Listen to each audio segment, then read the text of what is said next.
Bonjour à toutes et bienvenue sur ma chaîne, je suis Marie, hypnothérapeute et coach en développement personnel. Et aujourd'hui nous allons parler d'un sujet, encore une fois, crucial pour notre bien-être, se choisir et répondre à ses propres besoins en premier. Et c'est un cheminement important, surtout pour celles d'entre nous qui ont peur d'être rejetées ou de ne pas être aimées. Ensemble, nous allons explorer comment ces peurs influencent nos comportements et comment nous pouvons apprendre à nous prioriser avec bienveillance. Se choisir, c'est reconnaître que nous avons de la valeur et que nos besoins sont tout aussi importants que ceux des autres. Pourtant, il est courant pour beaucoup d'entre nous, pour moi y compris auparavant, de mettre les besoins des autres avant les nôtres. Et cela peut venir d'une peur profonde de ne pas être aimé ou de l'habitude de chercher l'approbation des autres pour se sentir valide.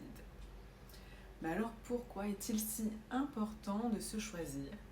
Eh bien, quand nous négligeons nos propres besoins, nous risquons de nous épuiser, de ressentir de la frustration et du ressentiment, alors qu'en nous choisissant, nous cultivons un espace intérieur de paix, de satisfaction, et cela signifie pas être égoïste, mais plutôt reconnaître que nous ne pouvons pas donner aux autres ce que nous n'avons pas.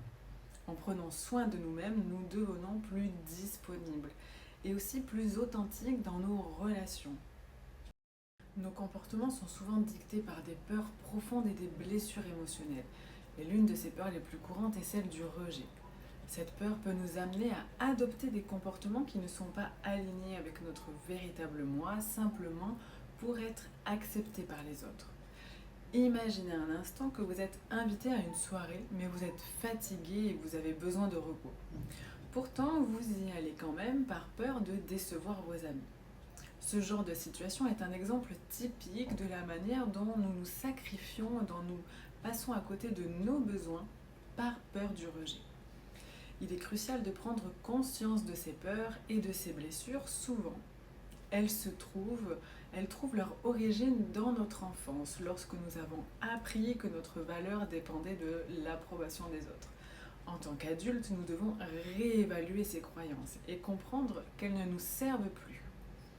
La peur du rejet et le désir d'être aimé peuvent nous amener à adopter des comportements autodestructeurs.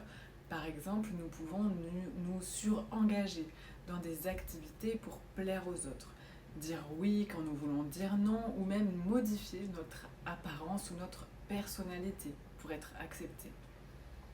Ces comportements nous desservent à long terme. Ils nous éloignent de notre authenticité et créent un fossé entre notre moi véritable et l'image que nous projetons. En nous conformant aux attentes des autres, nous perdons de vue nos propres désirs et besoins. Donc, prenons un autre exemple. Vous avez peut-être tendance à éviter les conflits à tout prix, même lorsque vos besoins ne sont pas respectés. Cet événement, qui peut sembler plus facile à court terme, mais il s'accumule et il entretient du ressentiment et de la frustration. Alors comment nous pouvons-nous apprendre à nous choisir et répondre à nos propres besoins ? Je vous donne quelques pistes pour vous guider dans ce cheminement. La première, c'est prendre conscience de ses besoins.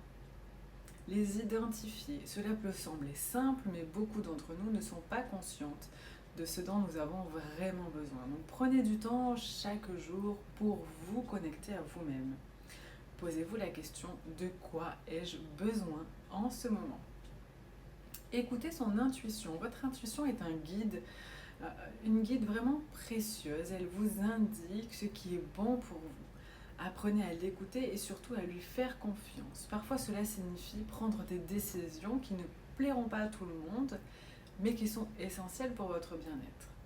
Ensuite, posez des limites saines. Apprenez à dire non sans vous culpabiliser. Posez des limites claires avec un acte d'amour envers vous-même. Cela ne signifie pas que vous devez être dur et inflexible, mais plutôt que vous reconnaissez vos limites et que vous vous respectez. Pratiquez l'autocompassion. Soyez douce avec vous-même et reconnaissez que vous êtes humaine et que vous avez le droit de faire des erreurs. L'autocompassion vous permet de vous traiter avec la même gentillesse que vous offririez à une amie proche. Puis enfin, recherchez un soutien. Parfois, il est utile de parler à un thérapeute ou à un coach qui peut vous aider à naviguer dans ce processus. Un professionnel peut vous offrir des outils et des perspectives pour mieux comprendre vos peurs et vos comportements.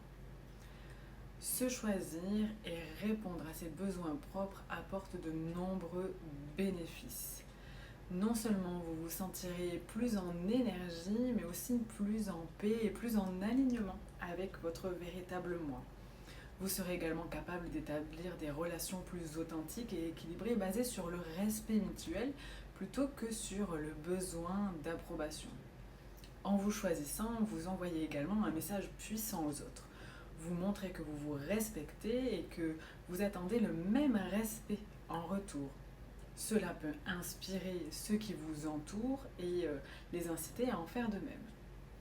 Je vous rappelle également que mon programme Renforcer l'estime de soi et réaliser votre potentiel est disponible.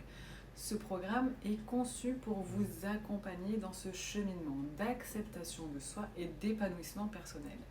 Vous trouverez toutes les informations dans la description ci-dessous.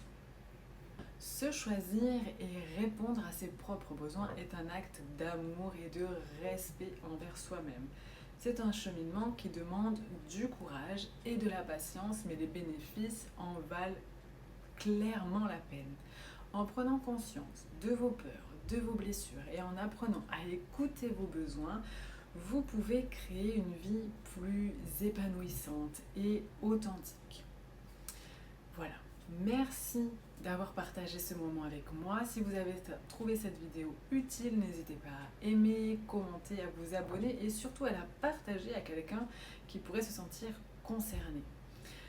Je vous souhaite bonne continuation, bonne journée, bonne soirée, bonne nuit et surtout de prendre soin de vous. À bientôt.